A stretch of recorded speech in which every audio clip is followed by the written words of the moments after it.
जय श्री कृष्ण। दोस्तों, भगवत भक्ति यूट्यूब चैनल में आप सभी का बहुत बहुत स्वागत है। बंधुओं, आज मैं सुनाने जा रही हूँ जया एकादशी व्रत की कथा। हिंदू पंचांग के अनुसार माघ महीने के शुक्ल पक्ष की एकादशी को जया एकादशी कहा जाता है। इसी एकादशी को अजय एकादशी भी कहते हैं।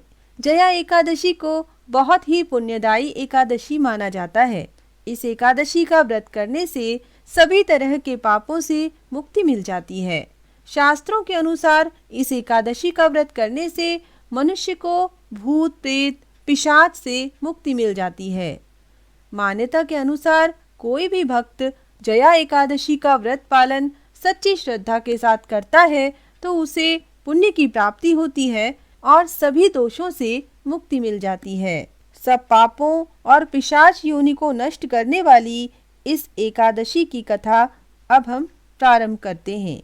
लेकिन उससे पहले अगर आपने अभी तक हमारे चैनल को सब्सक्राइब नहीं किया है तो दोस्तों अभी हमारे चैनल को सब्सक्राइब करें और बेल आइकन भी ज़रूर प्रेस करें ताकि नए वीडियोस के नोटिफिकेशन आपके पास सबसे पहले पहुंच सके। युधिष्ठिर बोले, हे आदिदेव, हे जगतपते, हे कृष्ण, स्वदेज, अंडज, उद्भिज और जरायुज, ये 4 प्रकार के जीव कहे गए हैं।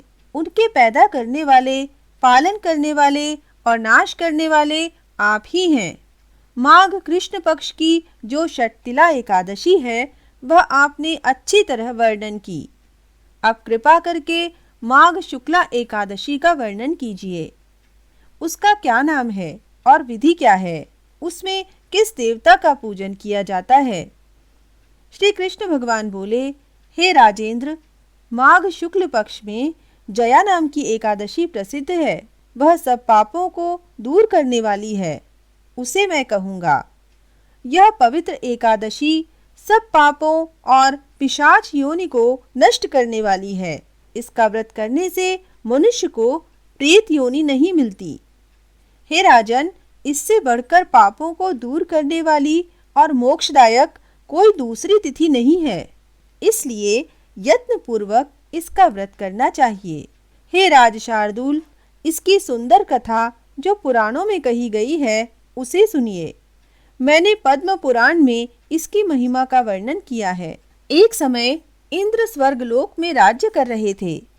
देवता उस मनोहर स्थान में सुख से निवास करते थे। देवता अमृत पान करते थे और अप्सराएं उनका सेवन करती थीं।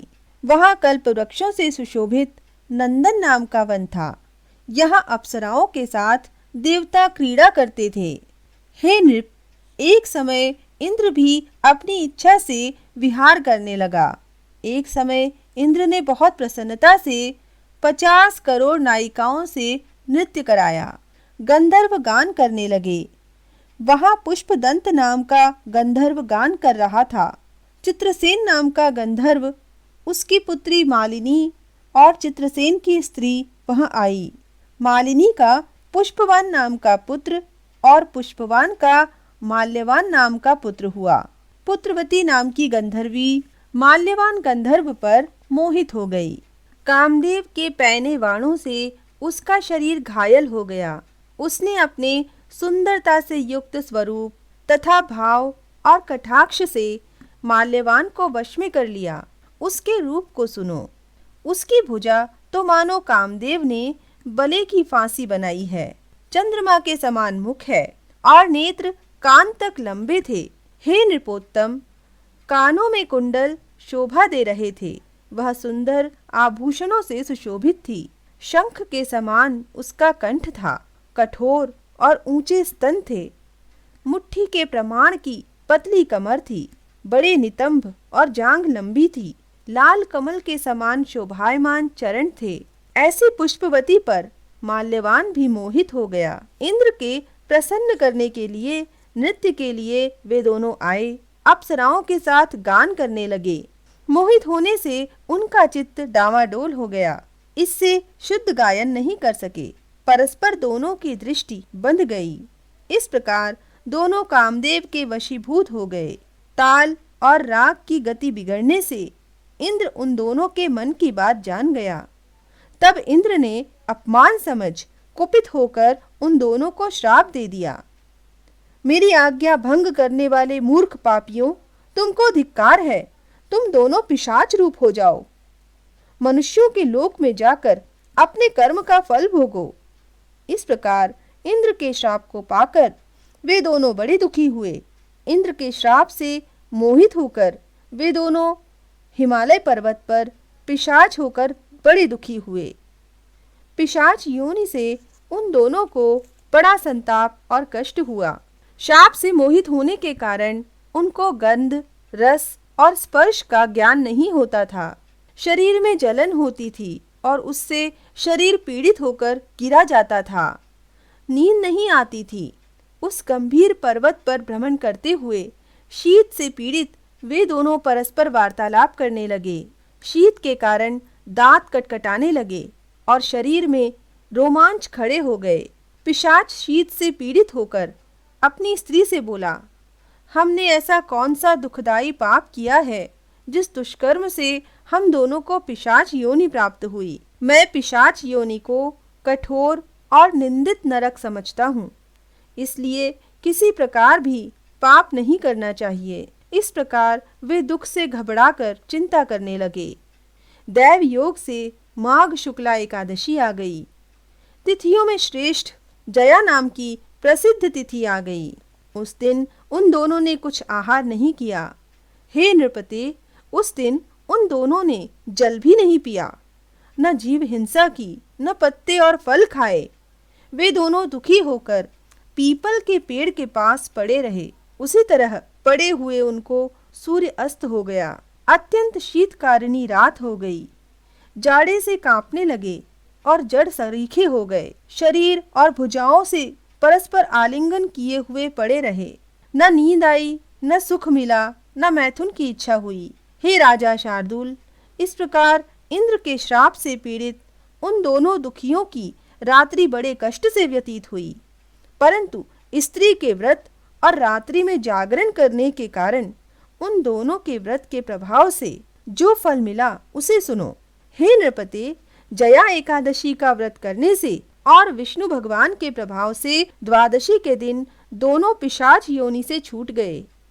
पुष्पवती और माल्यवान पहले की तरह रूपवान हो गए, पहले की तरह स्नेहयुक्त और आभूषणों से सुशोभित हो गए। वे दोनों विमान में बैठ गए। अप्सरागण सेवा करने लगी। तुम्बरु आदि गंधर्व स्तुति करने लगे। हाव भाव से युक्त दोनों स्वर्गलोक में गए। इंद्र के सम्मुख जाकर प्रसन्नता से प्रणाम किया। उनको पहले की तरह देखकर इंद्र को आश्चर्य हुआ। इंद्र बोला कि किस पुण्य के प्रभाव से पिशाच योनि दूर हो गई? किस देवता ने तुमको मेरे श्राप से छुड़ाया है? माल्यवान बोला, वासुदेव की कृपा से और जया एकादशी के व्रत से हमारे श्राप का मोचन हुआ है। हे स्वामिन, यह बात सत्य है कि उनकी भक्ति के प्रभाव से पिशाचत्व भी छूट गया। यह सुनकर फिर इंद्र बोला, एकादशी का व्रत और भगवान विष्णु की भक्ति करने से तुम पवित्र हो गए और मेरे भी पूज्य हो गए। जो मनुष्य शिव तथा विष्णु की भक्ति में लीन है वे निसंदेह हमारे भी पूज्य और वंदनीय हैं। अब पुष्पवती के साथ स्वर्ग में सुख से विहार करो। हे राजन, इसलिए एकादशी का व्रत अवश्य करना चाहिए। हे राजेंद्र, जया एकादशी का व्रत ब्रह्म हत्या को दूर करने वाला है। जिसने भी इस व्रत को किया है, हे नृप, उसको सब दान और यज्ञों का फल प्राप्त हो गया है।